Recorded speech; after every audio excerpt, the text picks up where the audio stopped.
वो मान सरोवर है और ये राम कथा मानस सरोवर है। दोनों में अंतर है, जानते हैं क्या? उस मानसरोवर, हिमालय के मानसरोवर तक पहुंचने के लिए शारीरिक अर्थात शरीर की स्वस्थता चाहिए, धन चाहिए न? और उतनी दूरी तक जाना भी पड़ेगा। परंतु यह मानस सरोवर आपके इस प्रांगण में स्वयं आ गई, जहां आपको न तो जाने की आवश्यकता है कहीं अन्यत्र, ना ही ये आवश्यक है कि आप शारीरिक रूप से हृष्ट पुष्ट हो तभी बैठे। थोड़ी दुर्बलता है तो भी आप आके बैठ सकते हैं।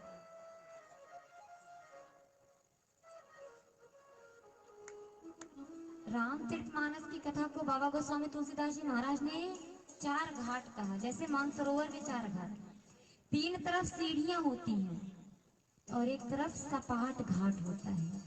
सीढ़ियों पर अर्थात उस पे जो ज्ञानी है, जो प्रबुद्ध हैं, जिन्हें सीढ़ी पर चढ़ना और सीढ़ी से उतरना आता है, वही जा सकते हैं। परंतु एक सपाट घाट है और उस सपाट घाट पर जिसे सीढ़ी चढ़ना उतरना ना आता हो वो भी जा सकते हैं। तो मानस के 4 घाट कैसे? एक घाट पर देवाधिदेव महादेव मैया पार्वती को कथा सुना रहे हैं, जो ज्ञान घाट है।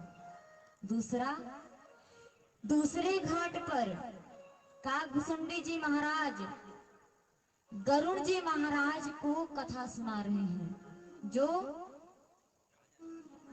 भक्ति का घाट है। तीसरे घाट पर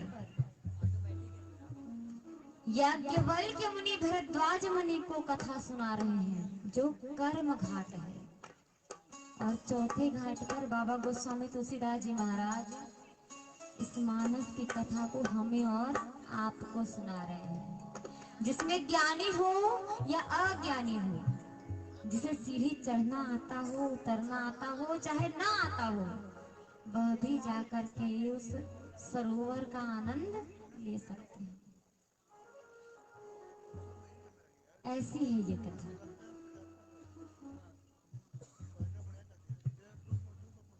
प्रातःस्मरणीय बाबा गोस्वामी तुलसीदास जी महाराज ने रामचरितमानस में सर्वप्रथम प्रारंभ किया वर्णनामर्थ संग्रह।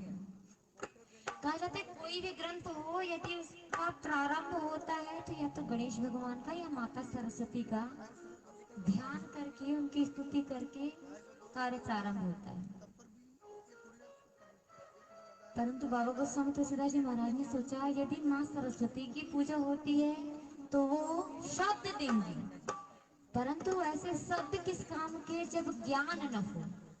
और यदि गणेश जी महाराज की पूजा हुई, उनकी स्तुति हुई, तो ज्ञान आएगा और शब्द नहीं आएगा। ऐसा ज्ञान भी बहुत काम का नहीं होता कि ज्ञानी है परंतु शब्द नहीं है कि उसे बता सके, समझा सके। तो ऐसा ज्ञान भी समझ में आने वाला नहीं है। जब बोल नहीं पाएंगे तो बताएंगे कैसे? तो ज्ञान के साथ शब्द की आवश्यकता है। इसलिए बाबा गोस्वामी तुलसीदास जी महाराज ने गणेश भगवान और मैया सरस्वती दोनों की वंदना की। लिखा पहला श्लोक, वर्णानामर्थ संघानां रसानां छन्दसामपि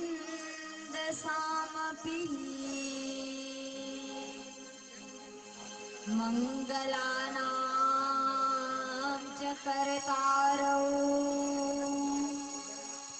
वन्दे वाणी विनायकौ।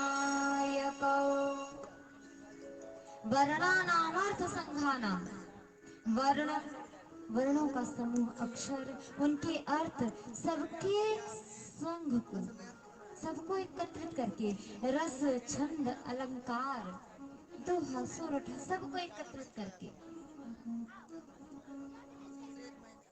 जो मंगल के प्रदाता हैं अर्थात गणेश जी, बाबा गोस्वामी तुलसीदास जी महाराज ने कहा, मैं वंदना करता हूँ किसकी? वंदे वाणी विनायक। चाहते तो गणपति भी तो लिख सकते थे, परंतु लिखा विनायक, अर्थात माँ सरस्वती और विनय सहित ज्ञान के प्रदाता गणेश जी महाराज। देखिए शब्द कितने परिमार्जित हैं, सोचने वाली बात है। अच्छा, रामचरितमानस का प्रारंभिक अक्षर भी वह है, वर्णानामर्थ संज्ञानम, और अंत जहाँ होता है वो भी मानवाह, वह अक्षर पे ही होता है। कहा वर्ण, मात्र वर्ण बताया। वर्ण कितने हैं? तो हमारे शास्त्रों में बताया जाता है ब्राह्मण, क्षत्रिय, शूद्र और वैश्य, 4 वर्ण हैं। परंतु चारों वर्णों में किसी के लिए मानस की प्रधानता है, तो किसके लिए है? तो अंतिम अक्षर मानस का मानवा, मानव वर्ण। इसमें न ब्राह्मण है, न क्षत्रिय है, न शूद्र है, न वैश्य है। मानव मात्र के कल्याण के लिए इस ग्रंथ की रचना हुई। इसलिए इसमें दोहे चौपाई हिंदी में, अवधी में, मैथिली भाषा में लिखी। कहा जाता है पंच में खिचड़ी, संस्कृत में नहीं लिखी, क्योंकि संस्कृत हर व्यक्ति के पढ़ने और समझने में जल्दी आने वाली नहीं है। हिंदी है, समझ लेते हैं। आज कोई भी कार्य हो, घर के बड़े बुजुर्ग एक दोहा एक चौपाई बोल देते हैं, उसका अर्थ तुरंत हम समझ जाते हैं। परंतु वही संस्कृत का कोई एक शब्द बोल दे, एक वाक्य बोल दे, तो क्या हम समझ पाएंगे? नहीं समझ पाएंगे। सबकी वंदना की, गुरुदेव की वंदना की, देवाधिदेव महादेव मैया पार्वती की वंदना की, वाल्मीकि जी महाराज की, हनुमान जी महाराज की, सबकी वंदना की।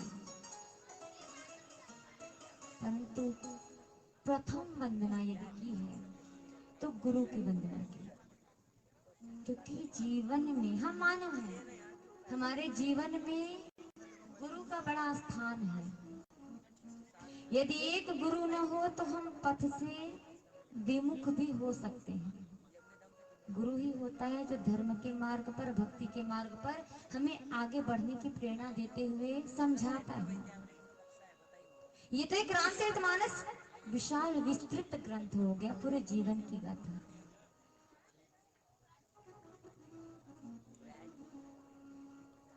अभी कथा से पूर्व आप हनुमान चालीसा सुन रहे थे ना? हाँ कि ना? हाँ, हनुमान चालीसा भी बाबा गोस्वामी तुलसीदास जी महाराज ने लिखी, तो पहले गुरु की वंदना लिखी ना, कि श्री गुरु चरण सरोज रज, निज मन मुकुर सुधारि, बरनौ रघुवर विमल यश, जो दायक फल चार। सबसे पहले गुरु के चरणों की वंदना, कि गुरु के चरणों में यदि प्रीति, भक्ति, श्रद्धा रही, तो बाबा गोस्वामी तुलसीदास जी महाराज ने लिखा, श्री गुरु चरण सरोज रज, गुरु के चरणों की जो रज है, निज मन मुकुर सुधारी, मन रूपी दर्पण को चरणों की रज से यदि साफ कर लिया, तो प्रभु श्री रामचंद्र जी की गाथा को लिखने के लिए बुद्धि और मन निर्मल हो जाएगा, चित्त शांत हो जाएगा। वर्णव रघुवर विमल यश, उनकी विमल का, उनकी कीर्ति का मैं बखान कर पाऊंगा, परंतु कब? गुरुदेव के चरणों का आश्रय लेने के पश्चात। उससे पहले संभव नहीं है कि हमें अपने आप ज्ञान प्राप्त हो जाए। और यह कथा सुनने हम और आप बैठे हैं। कैसी है यह कथा? बाबा गोस्वामी तुलसीदास जी महाराज ने लिखा कि राम कथा शशि किरण समाना, संत चकोर करहि जिहि पाना,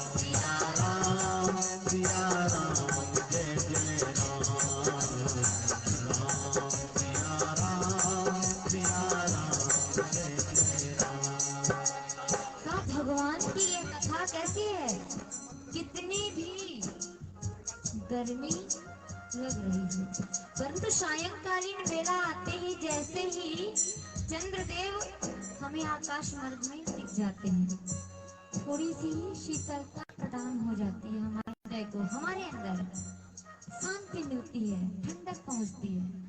तो कहा यह कथा कैसी है, उसी चंद्रमा की किरणों के समान है जिसका संत जन मुनि जन सदैव पान करते हैं, जिसको देखकर चकोर पक्षी भी शांत हो जाता है, उसके भी हृदय का ताप धीरे धीरे शांत शीतल होता है।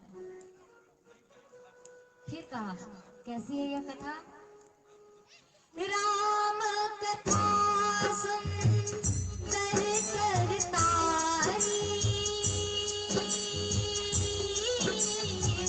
संशय विहग उड़ावन हारी, राम सिया राम सिया राम जय जय राम, राम सिया राम सिया राम जय जय राम।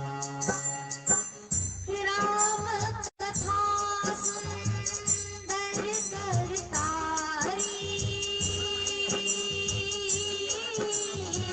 संशय विहग उड़ावन हारी, राम सिया राम सिया राम जय जय राम, राम सिया राम सिया राम जय जय राम।